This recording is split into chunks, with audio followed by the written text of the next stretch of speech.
का चौथा सवाल। पद्मिनी ने जिला सहकारी बैंक में 100 रुपए प्रति माह का 10 वर्ष के लिए आवर्ती जमा खाता खोला। यदि इन्हें बैंक द्वारा ब्याज की राशि 3025 रुपए प्रदान की जाती है तो ब्याज की दर कितने प्रतिशत वार्षिक होगी? तो यहाँ पर हमको दर निकालना है। लास्ट प्रश्न का जो अंतिम शब्द है उसके अनुसार आपको यहाँ पर दर निकालना है। दिए गए डिटेल को हम थोड़ा सा इसमें नोट कर लेते हैं कि हमको क्या क्या चीज पता है फिलहाल। तो हमको सबसे पहले तो पता है कि पद्मिनी द्वारा मासिक जमा धन, प्रश्न क्रमांक 4, पद्मिनी द्वारा मासिक जमा धन कितना रुपए है? 100 रुपए। यहाँ पर चूंकि हमने मासिक जमा धन लिखते हैं तो आगे में हमको लिखने की आवश्यकता नहीं है, ठीक है। अगर यहाँ पर हम ये लिखते हैं कि पद्मिनी द्वारा जमा धन, तब यहाँ आप 100 रुपए प्रति माह ऐसे भी लिख सकते हैं। दोनों तरह से लिख सकते हैं। क्या बोल रहा हूँ, समझ में आ रहा है? yes, शुरू में मासिक लिखते हैं तो आखिरी में लिखने की जरूरत नहीं है। अगर यहाँ महीने का उल्लेख नहीं करते तो यहाँ पर लिखते 100 रुपए प्रति माह। ये पहली बात हो गई।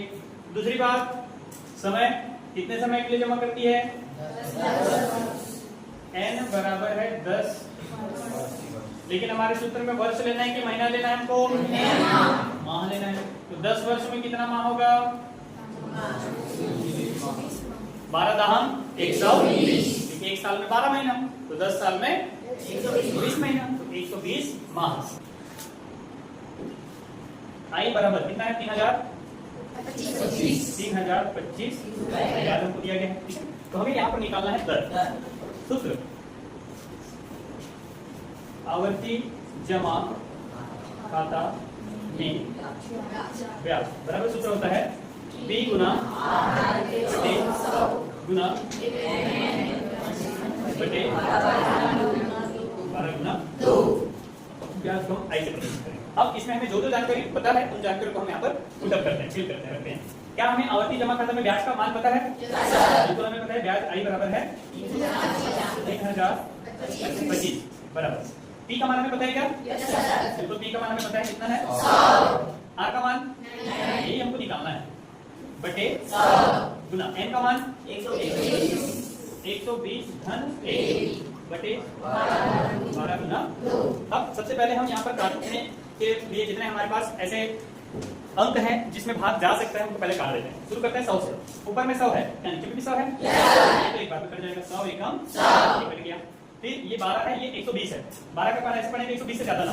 12 एकम 12 और 12 दहम 120। क्या 2 का पहाड़ा में 10 आता है? ये 2 एकम 2 और 2 पंचे 10 कट गया। ठीक है यहाँ तक? अब इस तरफ है हमारे पास 3025। अब थोड़ा हम रखना 25 100 खत्म। 8 गुना ये 5 और 120 में 1 को जोड़ेंगे तो हो जाएगा 120। यहाँ तक समझ आ गया? हमें चूंकि आर का मान ज्ञात करना है इसलिए बाकी अंकों को क्या करेंगे?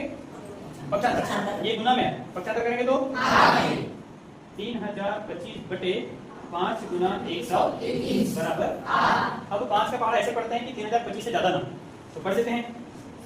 सबसे पहले 5 का पहाड़ा पढ़ेंगे 30 के लिए। 5 एकम 5 छक्के 2 में भाग जाएगा क्या?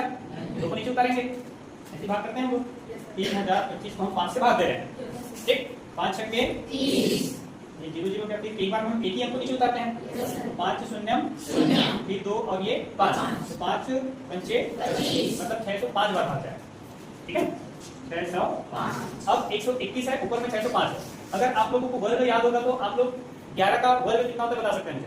11 का वर्ग होता है 120। मतलब ये जो 121 है ये कहीं ना कहीं 11 गुना 11 के रूप में है। तो क्या 11 के पारा में 605 आता है?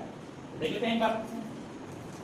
ये हो जाएगा 605 को अगर हम 11 से भागते हैं तो 11 पंचे 7 में 5 55 गया, ये 5 नीचे आएगा तो फिर 11 पंचे 55। समझ में आ गया?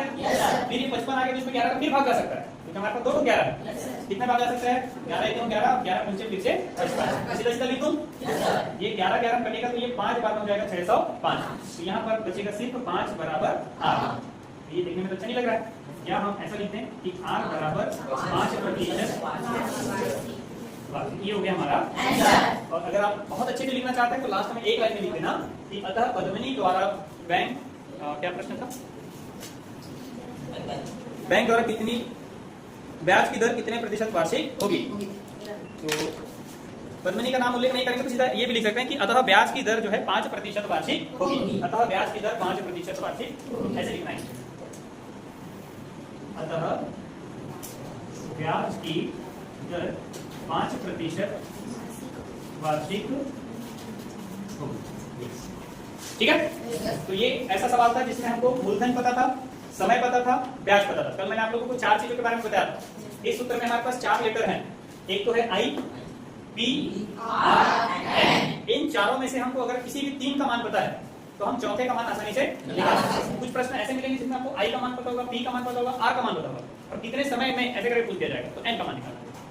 ओके, तो ये बहुत ही सरल है अगर आपको सूत्र याद है और आपको ये गुना भाग काटना आता है तब की स्थिति।